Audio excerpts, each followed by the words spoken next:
नमस्कार, आप सबका स्वागत है हमारे चैनल नेक्स्ट 9 न्यूज़ पर। मेरा नाम है दीपक गुप्ता। आप देख रहे हैं हमारा खास प्रोग्राम सत्ता का खेल।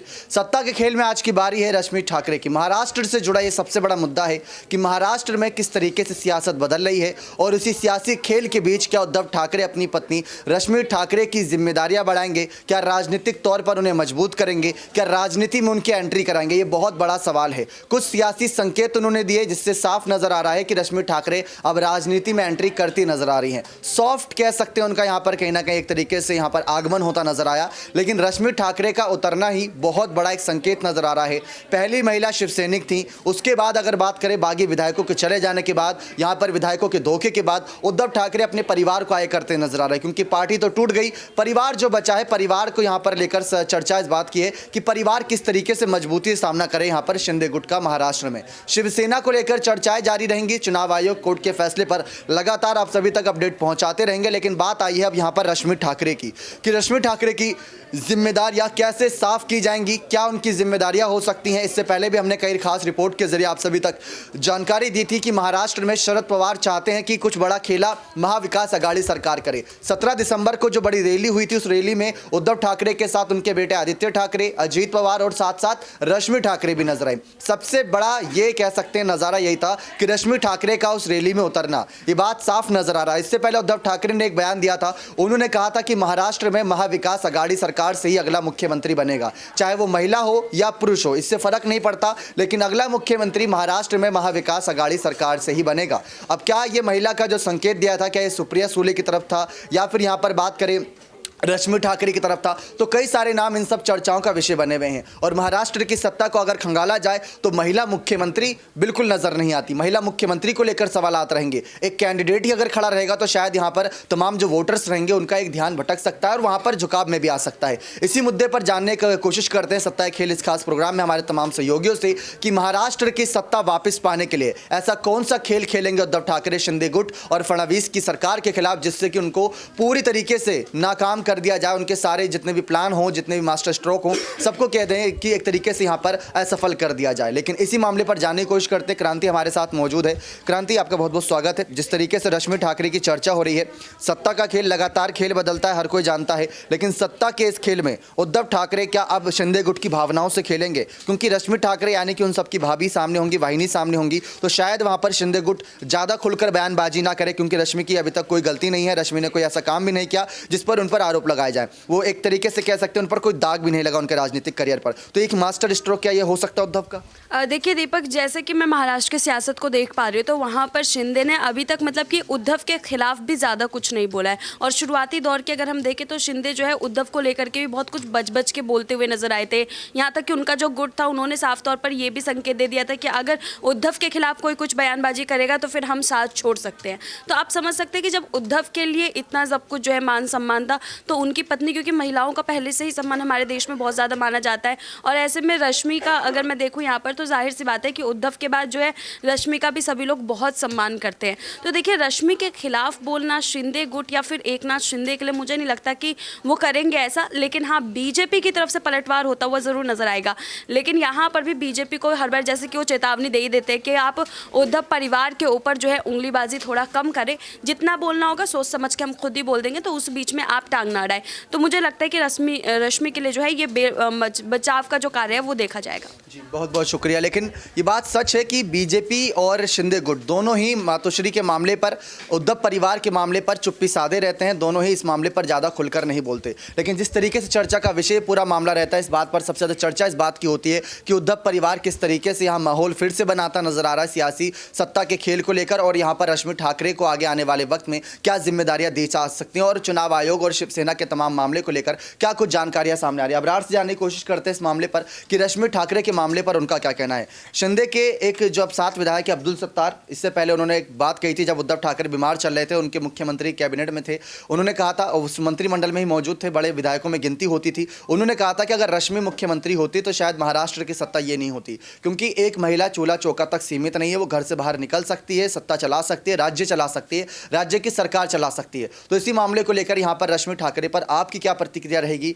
कि उद्धव के पास अब खोने के लिए कुछ नहीं बचा? महाविकास आघाड़ी सरकार से अजित पवार डिप्टी सीएम का चेहरा हर बार रहे, जब फडणवीस के साथ सरकार बनाई तब भी वो डिप्टी सीएम ही बने थे, उनका चेहरा सीएम पद के लिए इतना ज़्यादा दावेदार नहीं माना जाता। तो उद्धव की तरफ से अब अगला दाव क्या होगा उद्धव और शरद की तरफ से? देखिए, दरअसल इस वक्त कहीं ना कहीं एकनाथ शिंदे भारतीय जनता पार्टी की सरकार के खिलाफ लगातार उद्धव ठाकरे जो है विपक्षी एकजुटता को दिखाते हुए नजर आ रहे हैं। जाहिर सी बात है कि जिस तरीके से उन्होंने एक बयान दिया था कि महिला के हाथों में महाराष्ट्र की कमान जाएगी, तो उनके चेहरे उनके जहन में कोई ना कोई चेहरा ज़रूर होगा। और जहाँ तक रश्मि ठाकरे की बात करें तो रश्मि ठाकरे जितने लंबे समय तक सामना के प्रमुख संपादक के तौर पर काम किया है, तो उनको भी राजनीतिक सूझबूझ काफ़ी बेहतर है। और इस समय जब एकनाथ शिंदे ने बगावत की थी, उस समय भी एकनाथ शिंदे को मनाने का जो जिम्मा दिया गया था वो रश्मि ठाकरे को ही दिया गया था, लेकिन उसके बावजूद भी एकनाथ शिंदे अपने जो है मकसद के तहत आगे बढ़ते रहे। तो कुल मिलाकर के कहा जाए कि इस समय फिर से बीएमसी चुनाव को लेकर के महाराष्ट्र में सक्रियता जो है तमाम सियासी दलों की बढ़ने लगी है। और ख़ास तौर से उद्धव ठाकरे की रणनीति ये है कि बीएमसी चुनाव में कम से कम मात दे करके एक मैसेज देने की कोशिश की जाए जनता को कि अभी भी शिवसेना पार्टी, एनसीपी और कांग्रेस मिलकर के भारतीय जनता पार्टी एकनाथ शिंदे की इस मिलीजुली सरकार को सत्ता से उखाड़ फेंकती है। और उसी कड़ी में 17 दिसंबर को एक बड़ी रैली निकाली गई थी। जी, लेकिन यहाँ पर एक सवाल चुनाव आयोग को लेकर रहेगा। चुनाव आयोग इस समय कार्रवाई कर रहा है। आप शायद आपकी एक रिपोर्ट बहुत जल्द आएगी जिस पर यह रहेगा कि 30 साल की एक विरासत छिनती नजर आई। वो 30 साल की विरासत के बारे में जानकारी दीजिए। देखिए, दरअसल जिस तरीके से चुनाव आयोग ने इस पूरे मामले की सुनवाई की है, गंभीरता से लगातार तमाम मामलों को परखा जा रहा है, तब जाकर के अब जो है 10 जनवरी को इसकी अगली सुनवाई होनी है। तो जाहिर सी बात है कि दोनों गुटों के लिए काफ़ी ज़्यादा ये मामला जो है एक तरीके से अहम हो जाता है, क्योंकि अगर ये फैसला आएगा तो जाहिर सी बात है कि उद्धव ठाकरे के अगर पक्ष में आता है तो उनको एक वरदान के तौर पर मिलेगा, क्योंकि महाराष्ट्र की सियासत में एक बार फिर से उभरने का उनको मौका मिलेगा। तो चुनाव आयोग का कहीं ना कहीं काफ़ी ज़्यादा महत्व यहाँ पर नजर आ रहा है। लेकिन इस बीच जिस तरीके से उद्धव ठाकरे खेमे को एक बड़ा झटका लगा है, नागपुर विधानसभा स्थित जो कार्यालय हुआ करता था, जो लगभग 3 दशकों से वो इस्तेमाल किया करते थे, वो अब एकनाथ शिंदे गुट के पास चला गया है।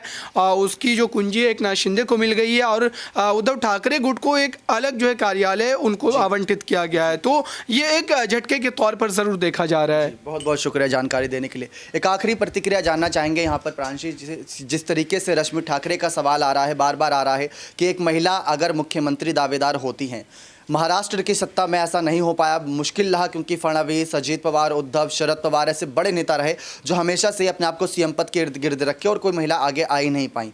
तमाम महिलाओं के नाम चल रहे हैं, इसमें कुछ और भी यहाँ पर नाम आ रहे थे, सुप्रिया सुले का भी नाम सामने आ रहा था, लेकिन वो सांसद है और 2024 में सांसदों के भी चुनाव होंगे, तो शायद उनकी जिम्मेदारी, उनकी भूमिकाएं वहाँ पर रहेंगी।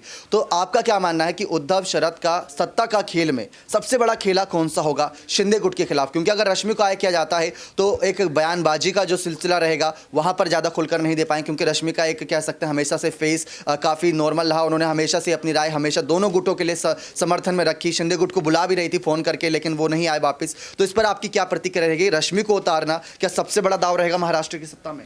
जाहिर सी बात है दीपक, अगर रश्मि ठाकरे को आगे किया जा सकता है तो यहाँ पर जो सत्ता है वो और भी ज़्यादा गर्माती हुई नजर आ सकती है, क्योंकि रश्मि ठाकरे बेशक पर्दे के पीछे रहकर अहम भूमिका निभाती हुई नजर आई हों। मुखपत्र सामना की वह संपादकीय पद पर रही हैं और ऐसे में देखा जाए एक मुख्यमंत्री के तौर पर अगर उन्हें आगे किया जाता है तो जाहिर सी बात है यहाँ पर एक बेहद बड़ी चुनौतियों का उन्हें सामना करना पड़ सकता है, क्योंकि आने वाले विधानसभा चुनाव में देखा जाए तो देवेंद्र फडणवीस को लेकर बीजेपी की तरफ से दावे किए जा रहे हैं, तो वहीं दूसरी ही तरफ एकनाथ शिंदे भी है। और वो तमाम नाम जो आपने अभी गिनाई ही हैं कि महाविकास आघाड़ी गठबंधन की तरफ से जो आगे आ रहे हैं, तो यहाँ पर रश्मि ठाकरे के लिए सबसे बड़ी चुनौती यही रहेगी कि बयानबाजी कैसे देनी हो, क्योंकि वह हमेशा चुप्पी साधे हुए नजर आती है। लेकिन जो होता है ना, यहाँ पर उनका काम बोलता है। पर्दे के पीछे रहकर उन्होंने यहाँ पर उद्धव ठाकरे के बदले काम किया है जब वह बीमार रहे थे। तो सीएम पद की दावेदारी के लिए इस बार देखा जाए तो रश्मि ठाकरे का नाम बार बार सामने आ रहा है। हालांकि वह चाहती थी कि उनके बेटे आदित्य ठाकरे इस पद पर रहें।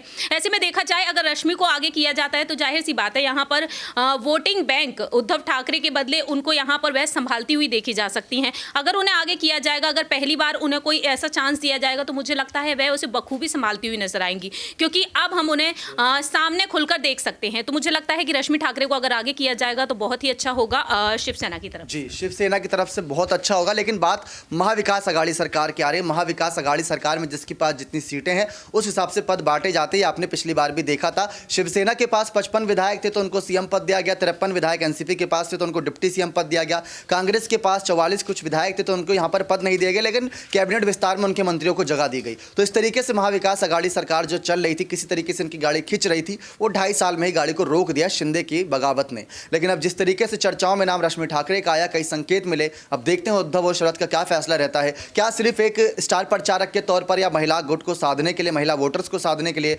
बीएमसी चुनाव भी नजदीक है, क्या सिर्फ उतने तक के लिए रश्मि ठाकरे को सीमित किया जाएगा या उसके आगे भी उनकी जिम्मेदारियां तय की जाएंगी? आपकी क्या राय इस मामले पर अपनी राय खुलकर दीजिएगा। फिर मिलते हैं आपके साथ सत्ता के इस खेल के साथ, इस खास प्रोग्राम के साथ, कुछ अलग मुद्दे पर, अलग राज्य के, अलग किसी सीएम चेहरे को लेकर। बहुत बहुत धन्यवाद।